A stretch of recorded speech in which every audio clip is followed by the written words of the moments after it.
AJ, could you start by telling us just like dissect the trade a little bit? I mean, to get Juan Soto and Josh Bell, what went into that? How long, were you navigating that, and how close did you feel you were even days ago? Yeah, no, I mean, I think honestly, I think we, probably like right around All-Star break or so, a little bit before. I don't remember when they started talking about that they might move him. So, but I think we were just preparing for, the possibility of what may happen.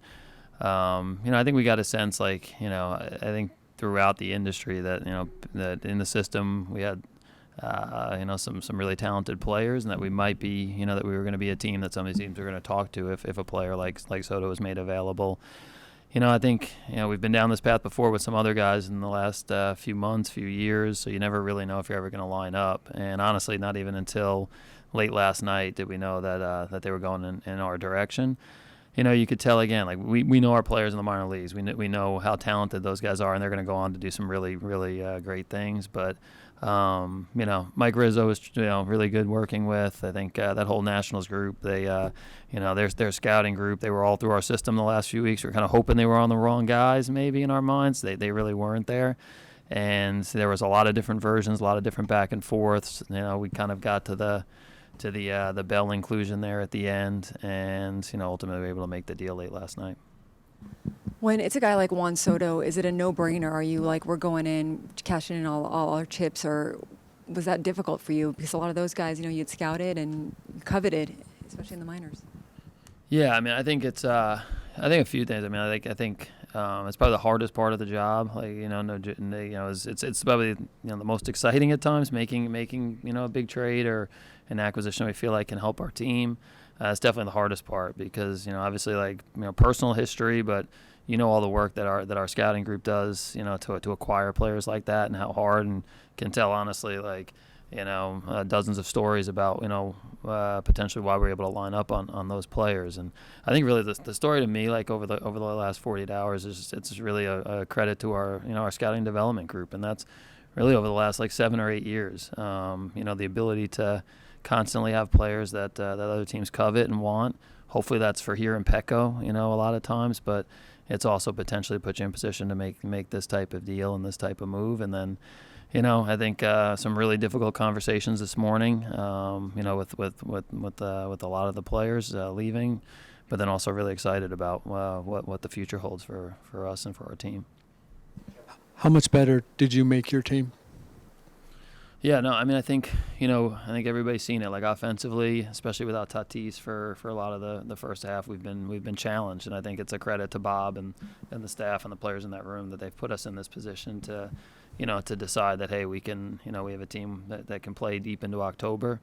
I think we went into it looking at probably a couple of bats and trying to especially in the last month or so, trying to upgrade the back of the bullpen. And then making some tweaks around the club in order to do that. So we feel like we're better. I mean, obviously Juan Soto, speaks for himself. It's, I think one of obviously what he's done at 23 years old and the type of talent he is, arguably the best hitter in baseball, and that should be a big help for our team and our club. And then, getting Josh Bell, also offensively, another switch hitter that's having a great year that can swing the bat. Should help us a lot. Obviously, Josh Bell cost you more. Why was Josh Bell an important part of this piece? Yeah, I think again, I just think looking at our team and our group, having a switch hit bat middle of the lineup that makes contact, but also has that power component, that power dynamic, being able to move the baseball, which we've struggled with at times so far in the first half of the season. We thought it was a good balance, like overall. Having him, potentially, we'll see how Bob sets up the lineup, and especially when Tatis comes back. But I think it gives us a chance to move him around the lineup, protect some of the other guys. It just gives us a lot of flexibility and versatility. I met with Bob late last night, told him, hey, a couple of these things are possible. I think he started messing around pretty quickly with lineups, and his first thing was, yeah, I like this. This works. And he's like, this definitely works with Josh there as well. So. Can you just talk about what went into the Hosmer trade? Yeah, I think, when we acquired, I think we're getting Josh. I think just looking at that just limited opportunity. I think, a lot of things about Eric. I think, the signing of Eric, 5 years ago, we called it like within the organization, kind of a stake in the ground player. I think just I think the first few years as we were building, we were trying a lot of different players, Rule 5 guys that we kind of found, maybe from the, minor league free agents, things like that. And we just, we're looking for somebody that, that we felt like was a true major league player, leader, and somebody that would potentially attract other people and maybe make a statement. And that really, a lot of conversations with Ron Fowler and Peter at the time, about, I think that laid the groundwork and the foundation for some of the things that came later in terms of Machado and others.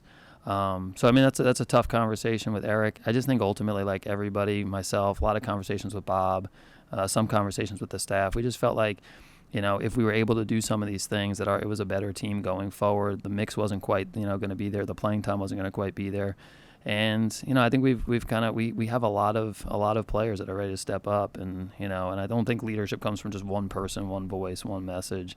I think it's it's something where we've got a lot of really talented players in there that are competitive and want to win. And I think all of those factors, when we saw kind of limited opportunity, what he's kind of meant to us, I think it's probably just better like fresh start and kind of move forward. And that was all part of that Hosmer decision.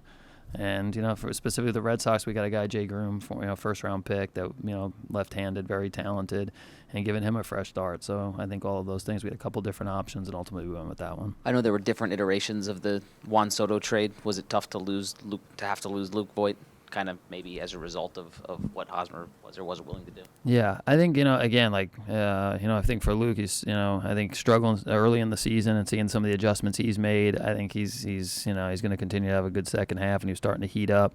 I just think ultimately, it's kind of like, hey, you get to this and you have so many different versions of what may work, what may play, and I think we just ultimately, when we thought we had a chance to get Drury, and then move Haas, I think we just thought that was a better mix for us, and ultimately that ended up being how we finished out the deal with really kind of both of those teams. How do you get so many yeses out of Peter? Given and following up on that, over time, and what does that say about his commitment and what happened today? Yeah, I mean, I think from these things, that everything starts with ownership, really, and I think. In any organization, any sport, it starts with ownership. That's the tone and the culture for everything that we do. And yeah, we have a fantastic owner. I think I've been fortunate in the last 7 years, working with Ron and Peter, and working with Peter here over the last couple of years. He wants to win badly, but it's not just like a blind obsession or anything. I'll let you snooze, Bryce. It's I think from there's I think it's a very it's a plan that we go through. We have lines and limits. There's some years where some deadlines, some trade periods where we line up and make deals. We try to be really straightforward, and I think ultimately knowing that, from Peter's standpoint, he hates trading prospects and minor league players more than anybody, I think, honestly. And he made that known to me a few times over the last couple of weeks. But I think if you're going to do a deal like this, when you're talking about a 23-year-old player that's won a World Series, won a batting title, perennial MVP, and has done, historic things at that age, I think we all were on the same page, sitting down and kind of talking about what it meant for our franchise between Eric, myself, Peter, and, I think we had lines, but at the end of the day, we wanted to get it done. You said the most exciting part is pulling off a huge trade. First of all, what does excited look like in your world, and how was maybe the Soto thing different in terms of your personal reaction? I think, you go through, we've been in, we have our room that we sit in, our conference room, and go through so many different versions. And, I think when we got to the finish line in the end, there was some celebrations, some cheers, some high fives, couple people in the room that maybe some disappointment from seeing some of the prospects go out the door. But again, I think, I think we know with the leadership we have on scouting and development that we're we're gonna keep, we're gonna reload here over the next couple of years. So it was and a fun last couple, last week or two, and definitely last 24 hours. Some of the ups and downs. Especially when you give up as much talent as you did for Soto. How do you view kind of his future tenure in San Diego? Are you viewing it just 2.5 years, and everyone knows that he can probably get a historic contract in free agency, or do you feel like you have a legitimate chance at extending him? Yeah, I mean, I think like we understand ultimately. I think we're looking at it as 3 years, 3 pennant races. Of kind of obviously one of the best hitters and maybe the best hitter in the game. I think that's a long time. I think any of us look back, okay, what were we doing 3 years ago, whatever and stuff at this time. So I think we feel like, that's a lot of time. We'll obviously get into it and kind of figure out down the road, what that means, long-term commitment and things like that. The bottom line is, Peter, Eric, the group, we want to win here for a long time. You do that with elite players, elite people. He's one of those. So, when the time is right, I'm sure we'll have those conversations. So, it's been said a lot. You would have preferred to stay under the luxury tax this year. It looks like that might not be possible going forward. What were those conversations like with Peter? And were there only a couple players, or one or two, or maybe just this guy that you would have gone over for? Yeah, no, I think again, like all of the, you sit down and we talk about everything, very meditating carefully and walk through. And there were different versions where we were getting more money back in certain deals. There were different versions where we were going to get on the CBT. There's definitely, there's definitely benefits to doing that. We walked through all of that. I think, ultimately felt like this time and what we were doing and how it worked out, that it was more important to land on getting the roster in a certain spot. And ultimately, if we're north of that, we'll that was a decision we made that we're comfortable with.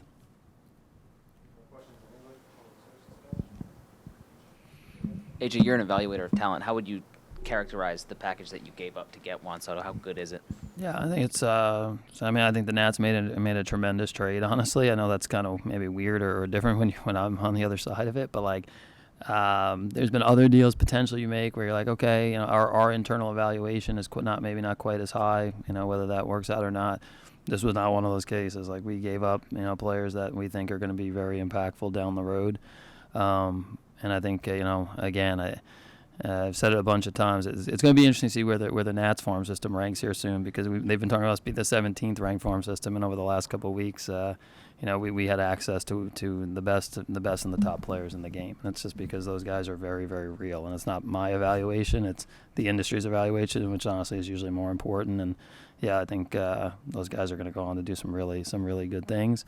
Hopefully our group does some great things here over the course of the next 3 years with Juan.